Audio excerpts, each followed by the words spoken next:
علیکم، آپ دیکھ رہے ہیں کے نیوز ایچ ڈی۔ میں ہوں کرن ارشاد اور میں ہوں سید وجاہت علی۔ خبر شامل کرتے ہیں اکاڑا سے۔ اکاڑا تھانہ صدر پولیس کی کارروائی، ریسکیو 15 پر جھوٹی اطلاع دینے والا ملزم گرفتار۔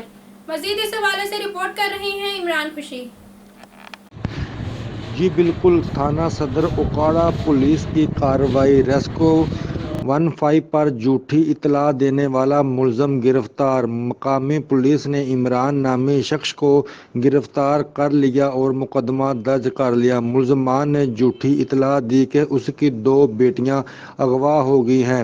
اکاڑا ملزمان اپنے بڑے بھائی کو اغوا کے الزام میں پھنسانا چاہتا تھا اور اس سے رقم ہتھوانا چاہتا تھا۔ مقامی پولیس نے مقدمہ درج کر کے ملزمان کو گرفتار کر لیا۔ جی ایک اور خبر شامل کرتے ہیں کنجوانی سے۔ کنجوانی کے نواحی گاؤں کلیاں والا کی دھرتی پر عظیم صوفی بزرگ حضرت عبداللہ شاہ رحمۃ اللہ علیہ کے عرس کی 3 روزہ تقریبات کا آغاز ہو گیا۔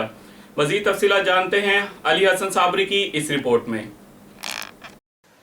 کلیاں والا کی دھرتی پر عظیم صوفی بزرگ شاہ عبداللہ شاہ کے عرس کی 3 روزہ تقریبات کا آغاز کر دیا گیا ہے۔ عرس کی تقریبات کا آغاز دربار عالیہ کے سجادہ نشین ڈاکٹر سید جرار حسین زیدی نے کیا۔ تفصیلات کے مطابق تحصیل تاندل والا کے نواحی علاقہ کلیاں والا کی دھرتی میں عظیم صوفی بزرگ شاہ عبداللہ شاہ، سید وراثت حسین شاہ اور سید ابرار حسین شاہ کے 3 روزہ عرس کی تقریبات کا آغاز کر دیا گیا ہے، جس میں دربار عالیہ کے سجادہ نشین ڈاکٹر سید جرار حسین زیدی نے ملک پاکستان، کشمیر اور فلسطین کے مسلمانوں کے لیے خصوصی دعا سے کیا۔ اس مبارک میں قرآن خوانی، محفل نعت اور محفل سماع کا اہتمام بھی کیا جاتا ہے۔ ملک بھر سے آئے زائرین کے لیے رہائش کے ساتھ لنگر کا